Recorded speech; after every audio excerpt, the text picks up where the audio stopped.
Olá, companheiras e companheiros. Estamos aqui com mais um programa do Conspira Analisa. Hoje, o nosso programa vai estar dedicado para uma pauta bastante quente, algo que está acontecendo no momento.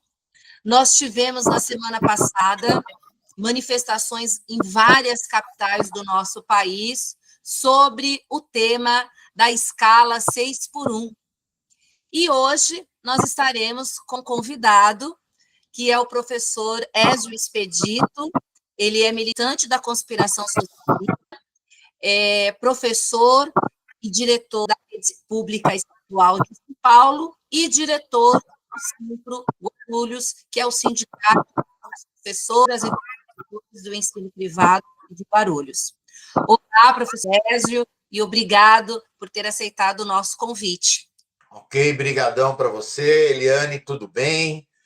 Obrigado à oportunidade que o Conspira Analisa está trazendo para a gente debater esse assunto.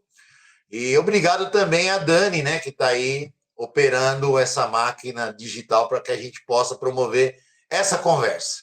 Muito obrigado e bom dia para nós todos. E boa tarde para quem for assistir. Para quem estiver nos ouvindo, compartilhar o nosso vídeo, comentar, curtir, e essa é uma forma de nos ajudar a divulgar também esse nosso programa, nosso projeto também, tá bom? Ézio, você poderia começar com esse bate-papo nosso sobre como é que surge esse movimento que parece que de 2 semanas para cá vem tomando bastante espaço e de discussão entre a classe trabalhadora e os movimentos sociais e sindical. Beleza, é isso mesmo, né? É um tema que ganhou grande repercussão no país, né? A luta contra a escala 6x1, que podemos dizer sem medo nenhum que tem a ver com a luta a favor da redução da jornada de trabalho no país. Ela é impulsionada, Eliane, por um trabalhador comerciário, né, que trabalhava numa farmácia e que já vive no seu dia a dia essa escala cruel da 6x1. O nome dele é Eric Azevedo. Ele, num determinado momento, utilizando das redes sociais, faz um desabafo, faz um protesto, né? Apresenta uma revolta sobre esse assunto, ou seja, essa jornada que danifica, bem dizer, a vida de todos os trabalhadores.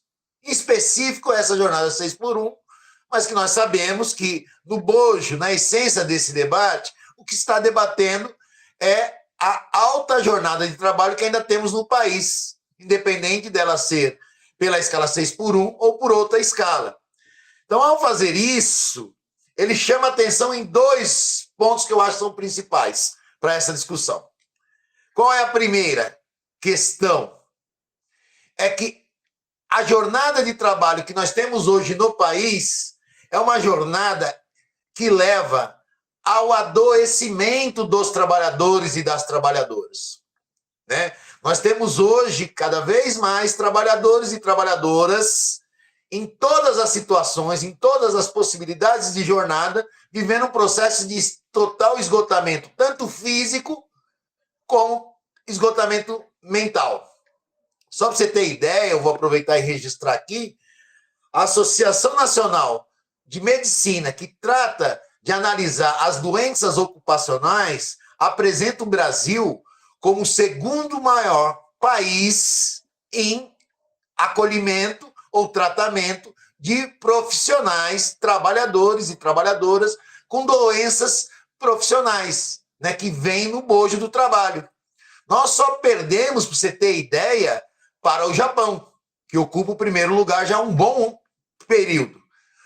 Então, o primeiro aspecto da denúncia do Eric, o que é legal falar, é isso, é mostrar o quanto essas jornadas que nós vivemos, ela é maléfica à nossa saúde. Esse é o primeiro ponto. O segundo ponto, que chama muita atenção dessa campanha, da VAT, que é vida além do trabalho, é aquilo que nós tentamos aqui, e vamos tentar conversar nessa pergunta, que é o seguinte: é necessário pensar vida além do trabalho.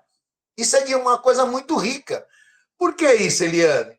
Porque se é verdade que nós temos que viver do trabalho, porque somos da classe trabalhadora, temos uma jornada extremamente ampla, ainda sofremos com os deslocamentos dos transportes nas grandes cidades, que muitas vezes beira mais 1 ou 2 horas e até 3 horas para chegar ao local de trabalho e voltar ao seu local de moradia. Qual o tempo, além do adoecimento, qual o tempo que sobra para nós, trabalhadores, trabalhadoras, poder viver a vida?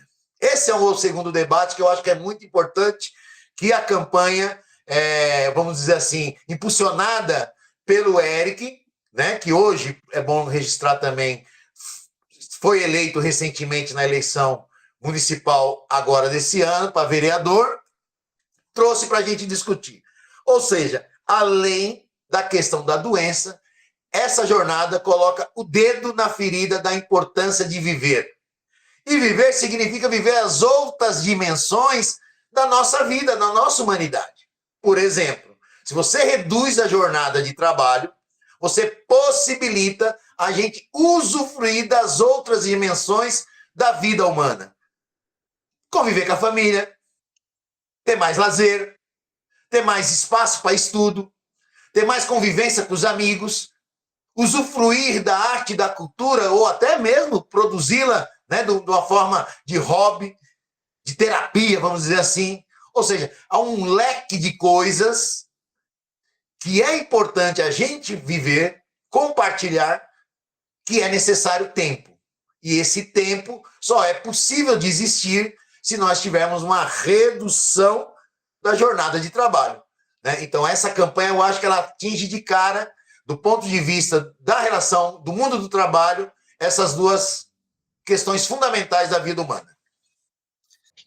Só que a gente também está acompanhando aí pela imprensa vários aspectos, né, e posicionamentos.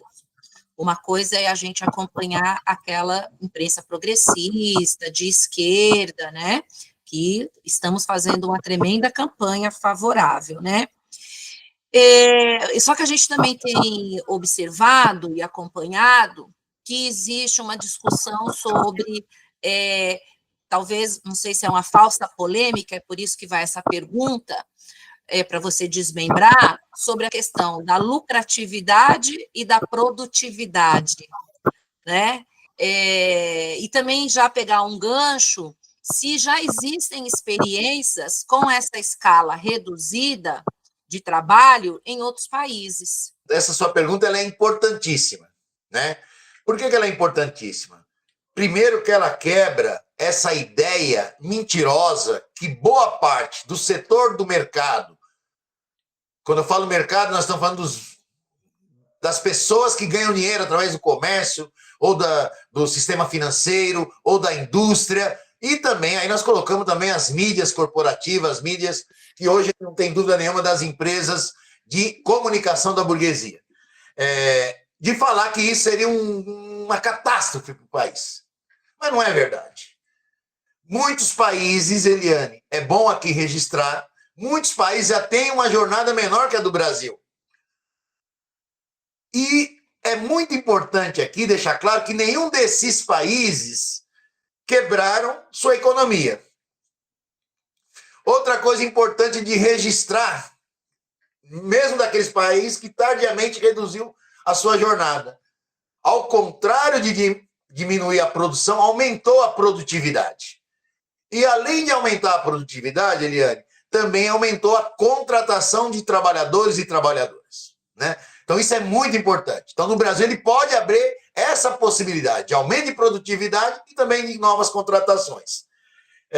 Com alguns países bem rápido, porque isso já está muito aí na rede em geral sendo informado, tanto pela UOL recentemente, como pela Mídia Ninja e outros portais aí, informaram que já são exatamente vários países. Então, quem puder, depois dar uma pesquisada, dar um Google lá e vai encontrar. Mas vou destacar pelo menos alguns, que não são países pobres, considerado aí pelos analistas do sistema como os países poderosos economicamente. Por exemplo, Estados Unidos, Alemanha e Canadá já tem jornada de 5x2. Né? E não são países pobres, eu gosto de registrar isso. Assim também, como nós temos países até com jornada menor do que esses 3 que eu citei, que tem jornada 4x3, que é a Islândia, a Suécia, a Suíça. Então, está fácil de procurar isso, está fácil de localizar essas informações, mas o que é mais importante ainda, além de não quebrar a economia, manteve-se crescimento da produtividade e aumento na contratação de trabalhadores e trabalhadoras. Então, vamos já pegar um gancho nessa questão aí que você colocou.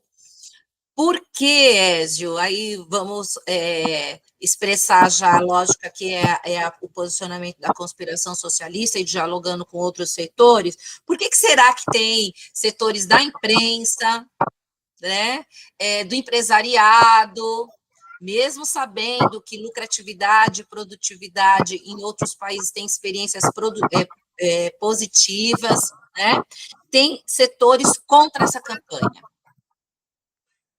Isso é importante também. Esse é um grande debate. Segunda coisa, não é nova esse tipo de atitude dos setores dominantes. Vou usar os setores dominantes para a gente ficar mais fácil de dialogar aqui. Mas é um debate histórico da luta de classe. O debate histórico da luta de classe é o quê? É a classe exploradora querer cada vez mais intensificar a exploração. E a classe dos explorados não aceitar isso. Então é um conflito colocado. No Brasil, no mundo foi assim. Nos processos históricos foi assim, já está lá no Manifesto Comunista, por exemplo. Mas vamos pegar mais próximo aqui, nosso, tanto do ponto de vista do local, Brasil, como do nosso tempo. Por exemplo, a escravidão, quando teve um grande embate dos escravos, dos movimentos para acabar com a escravidão, não foi diferente. Havia uma gritaria generalizada dos fazendeiros, dos homens públicos, dos poderosos, dizendo que isso ia acabar com o país. Ia fazer o país virar nada. Isso foi publicado aos 4 cantos, tanto do país como lá fora. E assim também, Eliane, e os nossos colegas e colegas que vão estar ouvindo essa conversa, assim também no processo de industrialização. Quando vem o processo de industrialização no país, surge, junto com isso, as lutas operárias de viés anarquista, comunista, socialistas, né? Das associações dos trabalhadores que lutavam para ter direitos trabalhistas e também direitos sociais, o debate era o mesmo. O debate que era dito era impossível ceder, porque as empresas não vão conseguir viver, não vão conseguir se sustentar e vamos ter que fechar e todo mundo vai perder emprego. Não é verdade. É uma falácia, é um debate da luta de classe, é um debate da luta política e ideológica entre confrontos que estão colocados quando se discute capital e trabalho. E também, Eliane, eu vou dar mais um exemplo para a gente chegar mais próximo ainda da nossa história, foi a luta da Constituição Federal de 1988. Já era naquele momento, nos anos 80, a jornada de 48 horas. Era isso que era a jornada. Houve uma luta dos trabalhadores, que envolveu os sindicatos, envolveu as centrais sindicais, envolveu os movimentos de igreja progressista. Para quê? Para que a jornada chegasse a 40 horas semanais, quase próximo do que nós estamos debatendo agora. Óbvio que não conseguimos fazer com que chegasse a 40 horas semanais. O discurso contra essa luta era exatamente o mesmo, que tudo ia quebrar, tudo não ia funcionar, né? Que nós, os patrões, não tinham interesse, então, ter suas fábricas abertas aqui no Brasil, e etc. Só que a jornada que conquistamos naquele momento foi a jornada de 40 horas semanais. E isso não quebrou as indústrias, isso não quebrou as empresas. Ao contrário, se pegar um determinado período, nós vamos ver que, sobretudo na indústria que sempre absorveu muitas e muitas mãos de obras, o crescimento, sobretudo, do mercado de trabalho, sobretudo de trabalhadores, foram muito grandes. Então, é uma falácia. Toda vez que nós tivermos, obviamente, uma luta para colocar nossos interesses, conquistas que nos interessam, os discursos, o debate político, as falsas ideologias vão estar penetrando essa discussão na sociedade. Né? Não é à toa que você sabe, Eliane, que nós também já tivemos PECs, nós vamos falar da PEC da Érica Hilton daqui a pouco, que tem a ver com todo a combinação com o VAT, né, com a vida além do trabalho, do movimento do Eric, nós tivemos PECs que discute. Mesmo depois de 88, nós tivemos PECs que discutiu, ou pelo menos deveria ter sido discutido nas casas legislativas do Brasil, a redução da jornada. Né? Isso é bom e muito importante a gente discutir. Então, é uma mentira, é uma falácia, ninguém quebra nada, melhora e melhora muito. Você falou agora aí no final, né, que já houveram algumas PECs aprovadas nos últimos períodos, muitos de nós nem tivemos acesso a elas ou conteúdo delas, né? E esclarece um pouco, Ézio. A gente está com essa PEC agora, né? Que acho que é o próximo ponto para você falar, que a PEC que a Erika Hilton, aí, junto com o Movimento Além da Vida, deram luz para ela, estão dando corpo e força, mas houveram outras. Então, esclarece um pouco para quem está nos ouvindo, né? Então, vamos lá. É até legal você falar isso, para me dar uma precisão. Não quer dizer que quando se aprovou a Constituição de 88, onde nós queremos uma jornada de 40 horas semanais, não conseguimos. Conseguimos somente a de 44 contra a de 48 que era. Esse tema, essa pauta, essa reivindicação, ela sumiu das nossas discussões. Então, todo o movimento sindical, todos os movimentos sociais, né, todo o movimento da classe trabalhadora, ou até dos partidos da classe trabalhadora, tinha no seu programa, manteve, né, a redução da jornada de trabalho. Né? Então, isso não deixou de existir. Se você for ver os colegas que estão aqui acompanhando a gente, as pessoas, vão ver, por exemplo, nas campanhas salariais dos sindicatos, né, que quase todas elas colocam pela redução de jornada de trabalho. Se você for ver das centrais sindicais, seja as que formaram naquele período ou as que formaram posteriormente, pela jornada reduzida de trabalho. Ou seja, então ela não é uma pauta que parou em 88. Ela continuou em situações e situações diferentes. Né? Tivemos greves gerais que, dentro das reivindicações, nesse país aí nos últimos 20 anos, também aparecia essa pauta, essa reivindicação. A questão da PEC, que eu citei que apareceram PEC, é porque as PECs também ela tem isso, ela tem que sentir o que é o movimento da rua, os movimentos sindicais, os anseios da classe trabalhadora e algum deputado tentar transformar em projeto, certo? Então foram, por exemplo, nos últimos 20 anos, aproximadamente 20 anos, apresentados 9 PECs dentro ou da Casa do Congresso Nacional, onde estão os deputados, na Câmara de Deputados, ou no Senado. Só que quase todas elas, por não ter força no movimento, força na realidade, aspiração de luta, elas acabaram ou sendo registradas e posteriormente arquivadas, ou seja, não entrou para debate nem nas comissões internas das casas legislativas, ou elas nem foram distribuídas. Né? Para falar a verdade, se eu não me engano, são 2 PECs que ainda flutuam dentro da Câmara de Deputados. Uma é que já passou na CCJ, que ela é de 2009, que o relator foi o Vicentinho, né, que foi sindicalista, dirigente da CUT, etc., que ele é relator dela, que já foi aprovada na Comissão de Constituição e Justiça, no entanto, não entrou para ser pautada até agora no plenário. A outra PEC, ela só foi, por enquanto, protocolada, mas não foi distribuída, que também é de um deputado de Minas Gerais, que ela foi protocolada, mas ainda não foi distribuída. Se eu não me engano, o nome dele é Reginaldo Lopes. Ele é de Minas, também protocolou uma PEC que debate esse mesmo assunto, sobre redução da jornada de trabalho, em 2019. E até agora também não foi nem distribuída para as comissões. Então, existe sim essas PECs, só que se ela não tiver força na rua, força na opinião pública, a grande tendência é fazer o quê? Conforme as anteriores que eu citei.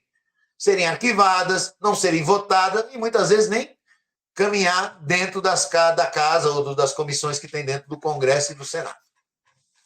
Certo, então esse tema ele pode trazer bastante fôlego, acho que para a luta de classe mesmo, né? São interesses que estão em jogo, né? Então vamos aproveitar, já que você falou desses aspectos aí anteriores, vamos falar da Erika Hilton, A gente já está quase indo aí para os finalmente da nossa conversa, Ézio. Fala um pouco da PEC da Érica Hilton, para esclarecer, e se é possível, através desse movimento que se construiu, que está tomando as ruas, a gente está conversando nos locais onde a gente chega, no supermercado, no salão para fazer a unha, no frentista, quando a gente vai pôr gasolina, está sempre alguém comentando algo sobre isso. Esse movimento, ele tem capacidade ou ele tem capilaridade para trazer outras pautas? Eliane, eu acho que talvez é a pergunta da roda hoje. A conversa que nós acho que é essencial. E a conspiração socialista tem uma discussão muito sobre esse tema. Primeiro, que é importante lembrar que o movimento VAT, iniciado pelo Eric, ele levou esse debate à sociedade. Só para você ter ideia, depois da sua rede social bombar, depois tem muitas pessoas o apoiando nos seus desabafos, né, na demonstração de revolta, abriu-se também uma petição pública do movimento VAT. Última vez que eu tive acesso, está na casa de 3 milhões de pessoas que apoiam essa iniciativa. A Érica, enquanto uma deputada, também acredito, sensível à luta dos trabalhadores, o que ela fez? Ela transformou numa PEC. Porque ela tenta traduzir nessa PEC, e junto com o debate do Vida Além do Trabalho, exatamente a simpatia que hoje a população tem para debater a luta contra a hiperexploração que vivemos dentro dos locais de trabalho e que leva aquele esgotamento todo que nós falamos na primeira parte dessa conversa. Esse é o primeiro ponto. Esse primeiro ponto é fundamental entender. A maioria das pessoas, não só que vivem do trabalho sobre uma escala 6x1, vive imensamente num processo de esgotamento físico e mental. Segunda parte dessa importância e desse apoio que ela recebe, a PEC recebe, e também a petição pública do Eric, é que ela dá centralidade para a maioria da população brasileira em buscar lutar pelos seus interesses. E quem é essa maioria da população brasileira? Ela é formada pela classe trabalhadora. Então, todo o conjunto da classe trabalhadora se vê na luta, ou se vê na necessidade, ou tem interesse que se debata a redução da jornada, ou até mais do que isso, que conquistemos a redução da jornada, porque significa voltar no segundo ponto também do início da nossa conversa. Porque é necessário nessa sociedade moderna, de trabalho intensificado, de hiperexploração, que a gente tenha tempo para viver mais, viver bem, né? Para a gente poder se humanizar cada vez mais. E para isso é necessário reduzir a jornada de trabalho. As nossas dimensões humana, ela não é só o trabalho. Ela é muitas outras coisas. E por isso que ela, na minha e na opinião da conspiração socialista, ela ganhou simpatia da classe trabalhadora, que ela unifica a classe trabalhadora, e ganha apoio porque há um entendimento da sociedade dos trabalhadores modernos que é necessário usufruir, viver as várias dimensões da vida. Isso é possível, isso reduzindo a jornada do trabalho. Esse é o segundo aspecto. O terceiro aspecto, Eliane, eu vou tentar passar rapidinho, para não ficar uma resposta muito longa, mas que é tão importante quanto os outros itens que eu mencionei, é que essa PEC ela pode trazer para a luta de classe no Brasil uma mudança da correlação de força. Que pode, junto com essa mudança de correlação de força, retomarmos pautas que são necessárias para a classe trabalhadora e que estão adormecidas no debate. Né? Vou dizer assim, tanto o Temer, que usou do poder presidencial após o golpe da Dilma, como o Bolsonaro, que depois foi eleito, o seu projeto neofascista, mas ao mesmo tempo de extrema-direita, e junto com isso, de ultraliberal, entraram na presidência do país para acabar com os direitos sociais. Acabar com os direitos trabalhistas. E eu vou citar dois aqui para a gente também não ficar alongado. E tem a ver com esse assunto. E tem que haver com esse debate. E tem que ser feito coletivamente na luta contra a escala 6x1. O primeiro deles diz respeito à contra-reforma trabalhista do Temer. Porque se a gente não conseguir também revogar essa contra-reforma, essa nossa luta 6x1, ela pode ser insuficiente. Porque a contra-reforma trabalhista que o Temer fez, ela deixa uma brecha enorme para que o patrão ainda continue negociando, pondo a faca no pescoço do trabalhador, condições até piores do que a escala 6x1. Então nós temos que derrubar a contra-reforma do Temer. Porque nós podemos mudar a escala 6x1, mas temos também que mudar que o patrão não pode impor jornadas de forma individual ou de acordos individuais com o trabalhador ou de acordos coletivos dentro da empresa. Então, a lei vai ter que ir além do fim da escala 6x1. E para ir além do fim da escala 6x1, é necessário revogar a contra-reforma trabalhista. Questão número 2 sobre esse tema, no caso do Bolsonaro. O fascista que torcemos urgentemente para que ele vai preso, ele e toda a cúpula de golpista. O Bolsonaro foi responsável por uma reforma da Previdência. Essa reforma da Previdência coloca, mediante a toda essa fragilidade do mercado de trabalho, da falta de registro, da falta de contribuição previdenciária, quase que todos os trabalhadores para para poder se aposentar somente depois de 40 anos de trabalho, melhor dizendo, de contribuição. E colocando idades elevadíssimas para que isso aconteça. O que eu estou dizendo, em outras palavras, Eliane? E que também é necessário quebrar essa reforma, ou contra-reforma previdenciária que o Bolsonaro fez.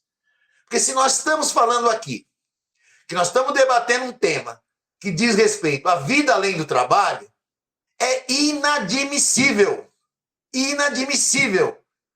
manter regras previdenciárias de aposentadoria para a pessoa se aposentar com 70 anos de idade, 65 anos de idade.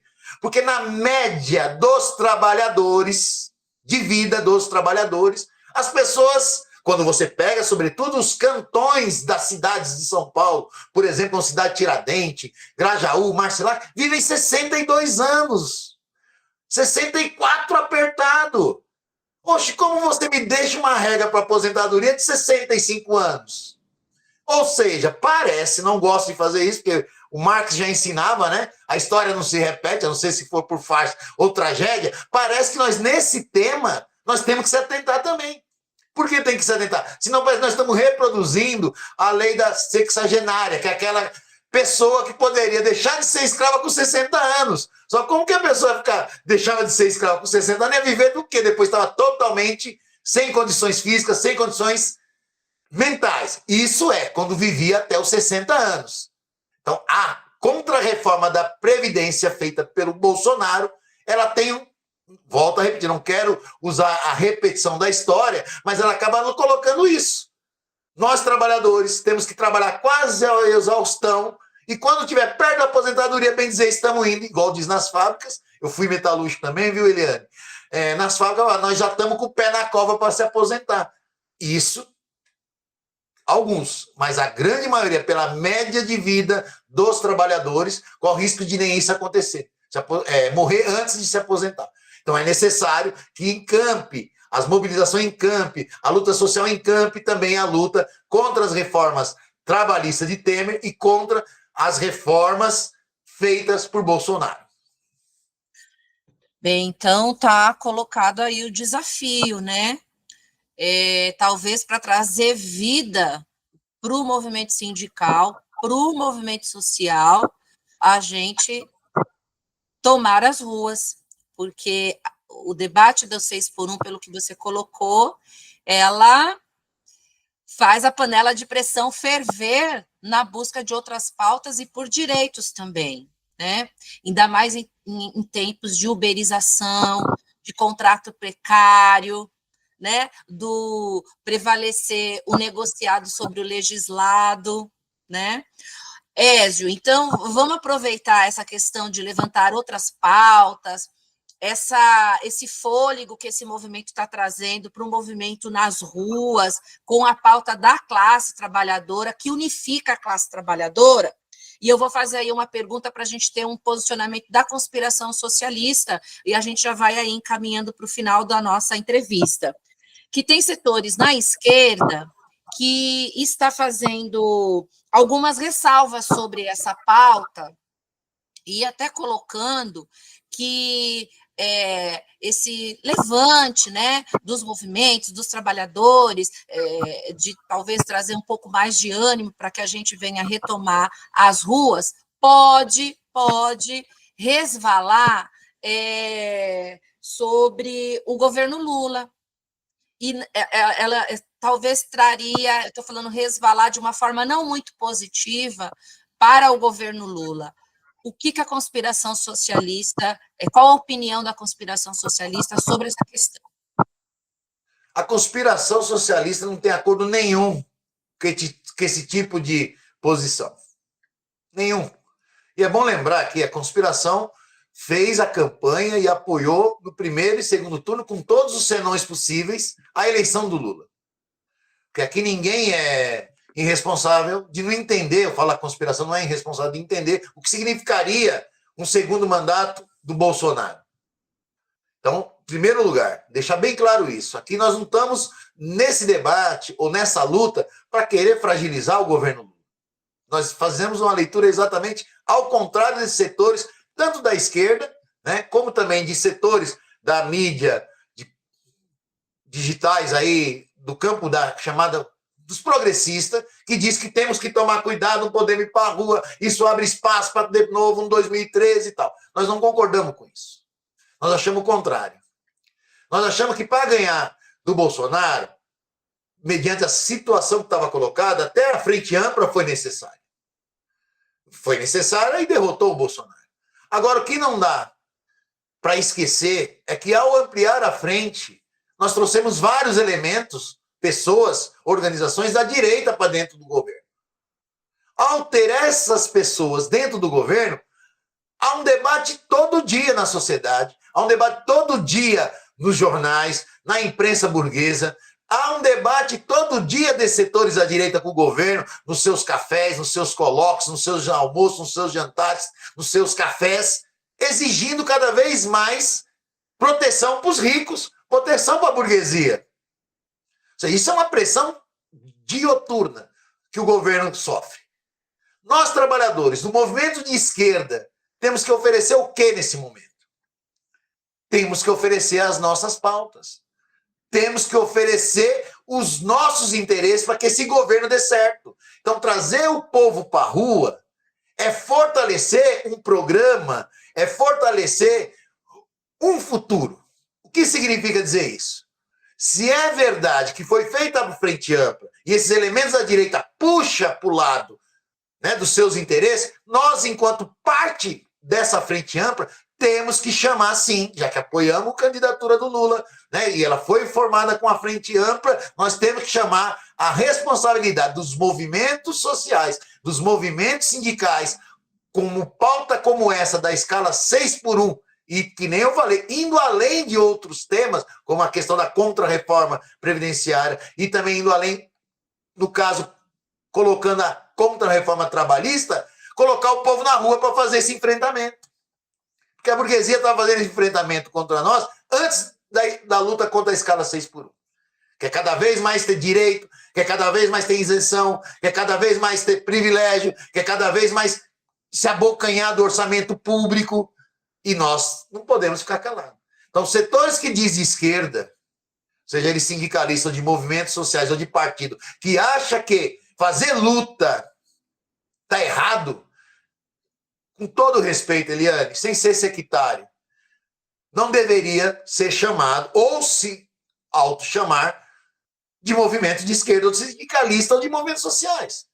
Porque qual é a essência da nossa existência no sentido de lutadores? Seja do movimento social, do movimento sindical ou do movimento partidário. Nossa essência de lutadores é fazer a luta, é fazer avançar a consciência política e ideológica da classe trabalhadora. Isso se faz, na nossa opinião, enquanto conspiração socialista, como? Apresentando proposta de melhoria de vida para a classe trabalhadora. E não se escondendo ou não aceitando, ficar quietinho para deixar passar todos os interesses da burguesia, obviamente, em detrimento dos interesses da classe trabalhadora. Então está totalmente equivocada. Na nossa opinião, o governo Lula, né, PT, CUT, os movimentos sindicais, movimentos sociais, ganharão muito se nós conseguirmos voltarmos às ruas com as nossas pautas, com as nossas bandeiras. Se vai ganhar, Eliane, é outro debate. Eu acho que nós temos grandes chances de ganhar, sim. O que nós não podemos aceitar é deixar a paralisia da luta, que infelizmente foi o que proporcionou, né, chegada da extrema-direita na presidência, da extrema-direita dentro das nossas escolas, falando qualquer besteira, nos nossos bairros, e etc, etc, etc. Então é muito grande e é muito importante esse aspecto da proposta que a PEC apresenta. No seu bojo tem a luta contra a redução da jornada, mas também no seu bojo traz a necessidade de fazer a luta na rua. Pressão no parlamento, luta na rua para tentar conquistar essa vitória e, ao mesmo tempo, preparar próximas vitórias. Espero que seja a luta contra a reforma trabalhista do Temer e a luta também da contra-reforma previdenciária do Bolsonaro, que espero que logo, logo esteja na cadeia. Muito bem, Ézio. Nós chegamos aí ao final da nossa entrevista, desse nosso bate-papo. Antes de despedir aqui do pessoal, você quer fazer as considerações? Você gostaria de fazer as considerações finais? Não, a consideração final, ainda bem que ela não existe, ela vai ser isso, a luta é viva.